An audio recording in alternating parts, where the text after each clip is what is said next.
Last week we looked at being judgmental. So we went where? Can you remember where we went last week when we thought about being judgmental? We went to X, formerly known as Twitter.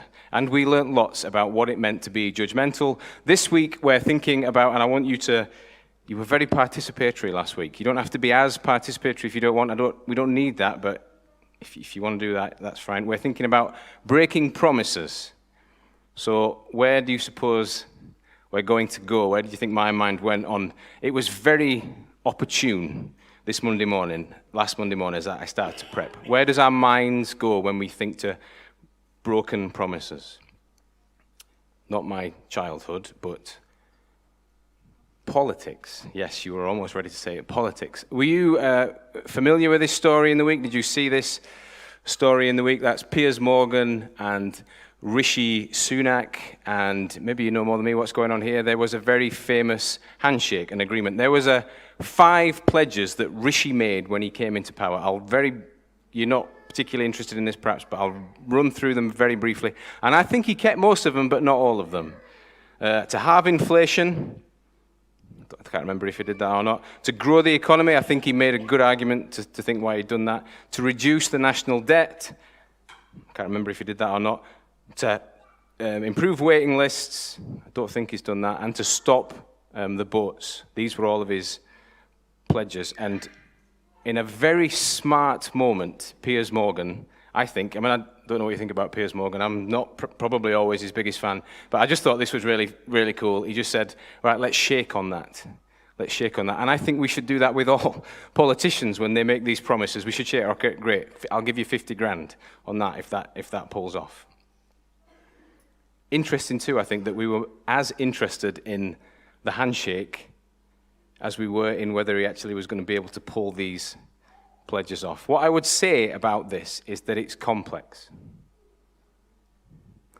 Our world, and think about this for a second, demands that we make promises. We live in a world that means we have to make promises. We all have to have our own little manifestos.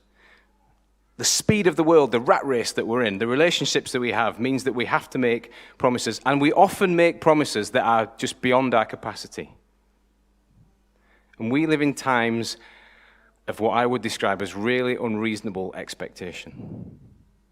The bar that we set for ourselves is huge. What is the problem? What is at stake if we break promises? Does it really matter if we break promises? And hopefully you're going, nah, it doesn't matter. Hopefully you're looking at this picture and going, yes. I'm thinking about one word in particular. Maybe you could just have a ponder over what that might be. What does it matter if we break our promises? Again, verse 33. Let me read through the passage that we're looking at today. You have heard it said to the people long ago, this is the text that we're looking at today. It's only short, so I'll read it again. Do not break your oath, but fulfill to the Lord the vows you've made. But I tell you, do not swear an oath at all, either by heaven, for it's God's throne, or by earth, for it's his footstool, or by Jerusalem, for it's the city of the great king. And do not swear by your head, for you cannot make even one hair white or black. All you need to say, and here's Jesus' wisdom, is let your yes be yes and your no be no. There's nuance behind this. There is something this is one of Jesus' teachings. This is an intervention that he makes that is worth us just stopping and thinking about. If you are a Hebrew and you're in a bit of a predicament, you're in a tight spot and you need to make a promise, like a pledge or an oath, like I swear I didn't do it, I never looked at her, I didn't nick that thing, or I promise I will do it. What the Hebrews would do is they'd use God as leverage. I hope I'm not going to get into trouble. I'm just making an example. We say something like, I swear to God. And they would try and use the same weight, the same leverage, except, and maybe you're ahead of me here, what couldn't a Hebrew say, a good Hebrew? What couldn't they say? They couldn't say the name of God. They were scared to say the name of God. They would say Yahweh or something else. So what they did to grab the weight of God, to use him to make their case, if you will, they said things as near to God as they could get. So they went for earth, Jerusalem, and the city of the great king. And they were using God to win their arguments. They were trying to find, and tell me if you do this as well, they were trying to find a lying loophole. That's essentially what they'd found. They'd found, I think, a way to get round God. We're going to use God for the leverage. We're going to use his name or his stuff, but we're not going to actually ruin it. We're not going to actually spoil ourselves by saying his name. It was, I think, and this is like the foundations of lying. I think that's what Jesus is speaking into here. It was manipulation. It was adding weight, using God to weight their argument. Maybe, I haven't got the picture of this, but maybe you'll remember a few years ago, a famous president, shall we say, stood in front of a church with a Bible in his hand. It looked like he'd never seen a Bible before, but that's my judgment. Remember last week, we shouldn't judge. But he grabbed the Bible and he stood in front of a church, and I mean, you could say, maybe he's a Christian, maybe he believes this stuff firmly. Perhaps he does. But he used those tools to weight his argument, to put a subtle bias on his argument. Do you see what Jesus is speaking into here? It's the foothills of lying. That's what he's speaking into. A more earthy example I can give you. I used to be a partner in a textile mill. I've told you all this stuff before, I know. Me, my dad, and my granddad, we were all partners. And we would all try and subtly win the argument. So the way it often used to go was my granddad's argument and often it was truth. It was right. But he'd also add the weight of, well, I'm old. I'm not going to be here forever, so I think we should just do this. But I didn't stand for that nonsense. I came back with, well, I'm young, and I'm going to be here for a long time, so I think we should do this. It's the start of manipulation. It's the start of lying. It's figuring out how to lie smart. God's holy people, called to be holy, had found a way to be at ease with lies. This is the culture that Jesus is speaking into. They'd found a way, think about our culture, our society, they'd found a way to lies. It's about to lie. It's about the way, this passage, I think, the thing that Jesus is speaking into, that lies get normalized and legitimized in our worlds. Truth erodes away from us without us really knowing. As I thought about an analogy for this, I thought about the way that when you go to the coast, and we all hear about erosion, we all hear about the coast dramatically collapsing away, but yet when you go there often, all you see is the beautiful view. You don't know that all the time, bit by bit by bit by bit, somebody's house is waiting to fall off a cliff. I think Jesus is hinting, Jesus is talking about the way that lies are like that. They sneak into our lifestyles. They sneak into our cultures. I would reckon if about 20 years ago, maybe even 10 years ago, if you were to talk about the amount of disinformation and mistruth, these words that are now in common use, that is in front of our noses on our phones, that we have to sift through all the time. Is that true? Is that not true? I looked through loads of stats, but who knows if they're true? And I flicked through them, and it said like beyond 50% of what we see, certainly at time of COVID, it's just not true. Who would have believed that 20 years ago, that we could have our main sources of news would just be mostly, or at least half, mistruths and lies? We would have said, it'll not happen. We'll spot it. We'll not stand for it. We'll not engage with that. We'll see it coming. And bit by bit by bit by bit, our culture is soaking and dripping with lies, mistruths. And we don't notice it. We stand at the edge of a cliff. We look out and we think we're fine. But I think every now and again, we see this every now and again, we see it in marriages and we see it in societies, the cliff collapses. There are countries across the world, at different times in history, that as mistruth has got in, as disinformation has got in and taken hold, and lies have sneaked in, where there was nothing that you could believe. You didn't believe your next door neighbor. I was speaking to him from a guy in Albania who was trying to witness to people, and he said, nobody believes anything. Cultures, societies have crumbled.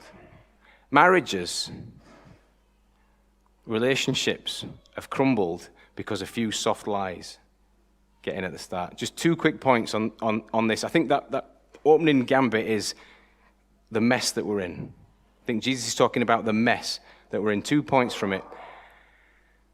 I don't have any problem believing in God, which is a good thing. I'm a pastor, right? The idea of Jesus, the idea of somebody that comes into this world to connect us with God. I've never really even had a doubt about a creator. I've thought through the idea of Jesus, but the idea of a devil, the idea of a baddie, that thing exists in the world, that troubles my mind. That's one of the things that I wrestle with. How on earth does that work? Like I try and think that through all the time. Is that really how it's going to go? And yet, well, the devil doesn't seek to be a baddie in that sense. The way that the Bible records him is just that he's a liar. He goes around stirring things up and telling lies. And if you had to look for evidence of a liar in this world, the evidence is damning. Biggest trick the devil ever did was convince us that he didn't exist. I think he's there, all right. I think there's evidence for his work. I think we live in a culture where lies are really mainstream. And the other thing to say about that is, I think that we're sinking in it. There's lies all around of us. We might be in the foothills of lies, mistruths, disinformation, but there are so many lies. There is so much need for us in this really fast rat race for us to tell tall tales and prove ourselves that we easily get drawn into this web of lies. We easily get drawn into this web of lies. Easy. And Jesus in this passage challenges that. He speaks into the mindset and he says something that is, it's one of those things, it's so simple and yet it's so true. I likened it, and this might be foolish, this is just my nonsense, but I likened it to when you go and try and change your car light bulb. You look at it and you go, I can do this. Do you have that? If you try to change your car light bulb, you look at it and you go, this is a gimme. And then you take the bonnet up and you start to pull things away and you think, this is just impossible. This is a mystery to me. I should be able to do this, but it's impossible. I think Jesus' simple challenge of let your yes be yes, when we get underneath the skin of it, is not nearly, because we would think to ourselves, maybe you've gone through the series that we've gone through so far and thought, yeah, I'm doing fine with all these things. These things are a struggle for me. You get to this when you think, yeah, I can do this. I think this is a challenge. What is Jesus saying? Let your yes be yes. First of all, it's not never break a promise, I don't think. Jesus even goes as far as to say that in some circumstances, divorce might be the way through. I don't think Jesus is saying never break a promise. Neither is he saying, I don't think, never make promises. He calls us to be people of our word. So what is he saying? I think what he's getting at is deeper than all of that. I don't think it's really about if we can keep our word, if we can wrestle ourselves to keep the truth. I think it's about being true and about being real. I think it's about what you say being exactly the same as who you are. The word I was looking at when we had the Rishi Sunak poster up, what Rishi Sunak was in danger of losing was his integrity. I think that's what Jesus is speaking about here. I think he's talking to us about integrity. And if we look into the word integrity and what it means, it's this idea of oneness, wholeness. What is on the outside, what we present, what we talk about, is the same as how we are on the inside. That is what Jesus is. It's a really simple challenge, and yet it's a hard challenge. Psalm 15, verse 2 can be popped up on the screen. Psalm 15 is a psalm all about integrity, and then there's a few verses at the start that just really coin, I think, what it is to have integrity. Psalm 15, it's about who can get into heaven, who can be part of God's people. Lord, who may dwell in your sacred tent, who may live on your holy mountain?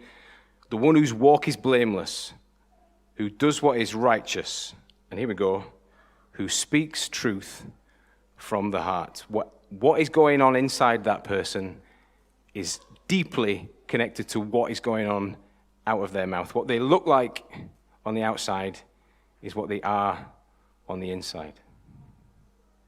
It's a call, I think, to like simplicity. It's a call away from duplicity.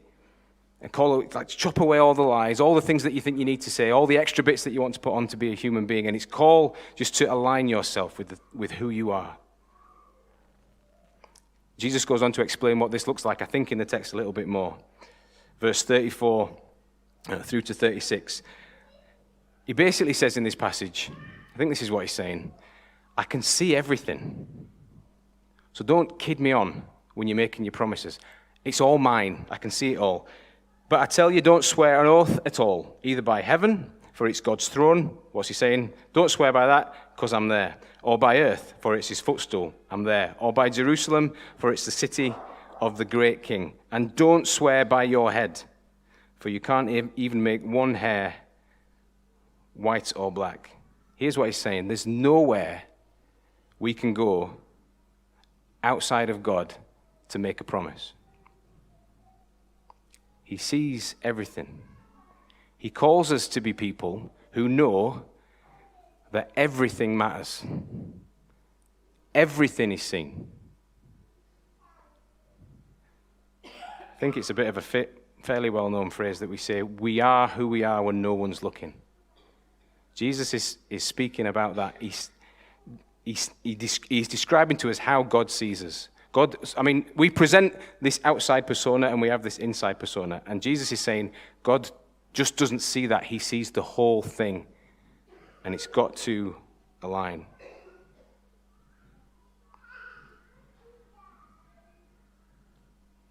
We are who we are when no one's looking. We are who we are when no one is there. We are who we are in the recesses of our mind. That is who we are. In the shadows. Late at night, out and about. That is who we are. We are that person too. Maybe as you think about that, you'll be aware of the huge gulf that exists between those two personas. Who you are in private and who you are on the outside. As I was prepping this message, I had this horrible idea in my head that someday somebody will invent a machine that can read my mind. And you could do there could down the line be a circumstance where I have to, if there was a circumstance where I had to preach a message and all of my horrible thoughts that I'd had in the week before could be described upon the screen behind me. This persona that I have, the pastor who speaks to people about Jesus, and what I'm like in the dark recesses of my mind. As I had to dwell on that horrible thought this week, just went so uncomfortable. I thought, man, if that was the case, if people knew even half of the stuff that I thought about, even the nicest person in the room, the most gentle person in the room, would walk to the front unabashed and drag me off the stage. We are who we are when no one's looking. We are who we are in the darkest recesses of our mind. God looks at us and he says, this is just one thing. This whole thing is just a huge challenge, I think. Well, it's not just a challenge. There's two sides to it. On the one hand, we look at it and we say, the world cannot live without this kind of integrity. Blooming heck, do we need to see this kind of integrity? Do we need to be these people in our marriages? Do we need to be these people in the workplace? Do we need politicians who have this integrity? We need that. This is a beautiful thing.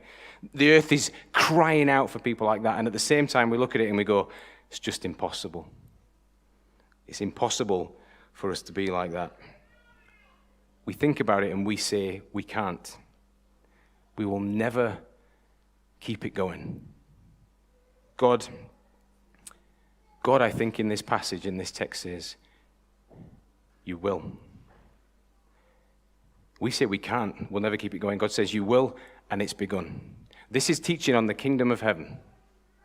We refer to it often as the Sermon on the Mount, but Matthew says this is Jesus teaching about the good news of the kingdom of heaven, something that has begun, a seed that has been planted in God's people.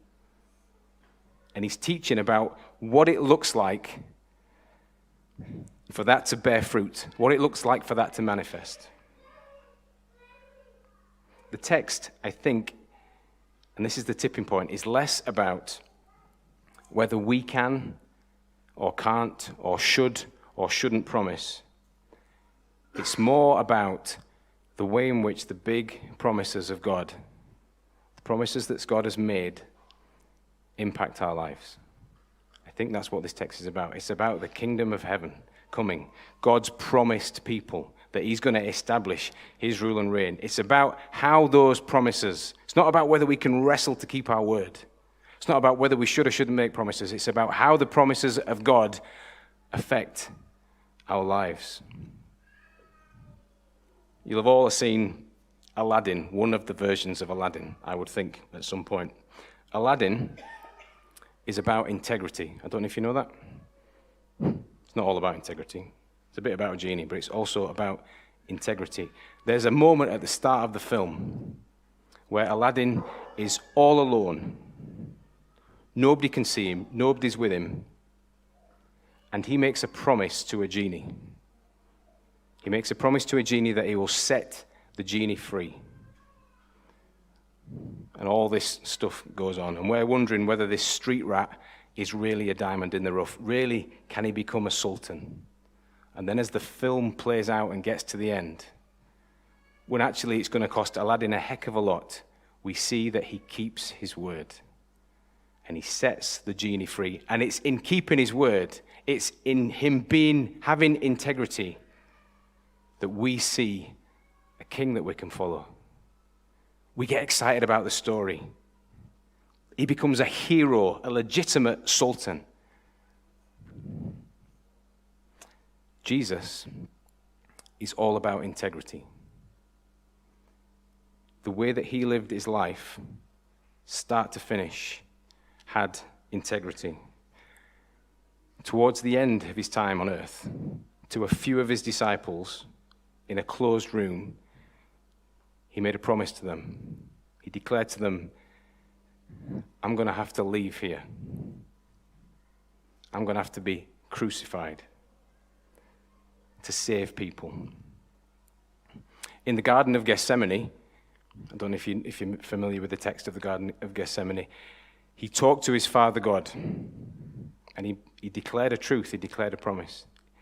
Even though he even declares by his own lips, I don't want to do this, he promises, if your will, not my will, be done. I am willing to do this.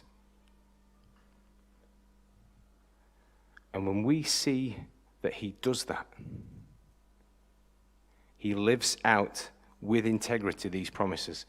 In the shadows, when nobody's looking, he still goes to the cross when everybody's looking and endures the shame and is raised again. When we see him do that, a way of truth, a spark of integrity that we can follow is lit. Jesus is the way, the truth, and the life. That is what he sets on fire in us. That is what he starts. We look out at the rat race, think about all of the promises that we're going to have to make, all of the promises that we're going to have to break, the impossible call that is integrity. And Jesus shows us that we are a people who live inside of the promises of God.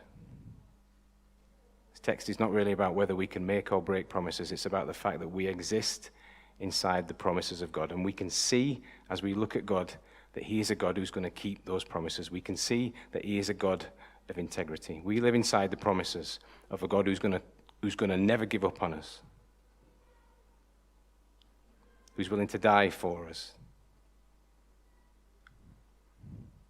who's going to come back, who's going to raise a people, who's going to forgive us, who's going to love us unconditionally. And when we think about all of the stories we need to tell and the lies we need to tell to support ourselves, when we live inside of those promises, when we remember that, when we believe that and live like that, we don't need to make up any lies. We don't need to worry about what's thrown at us. If we believe that, even in this impossible world, integrity is possible. I don't know how close to the edge of the cliff that you are. I don't know if you live in a world of truth or if you're sinking in a world of mistruth. But I know if you want to live in truth, if you don't want to be trapped by all of that, if you don't want to collapse into it, if you want to resist it, then Jesus is the way.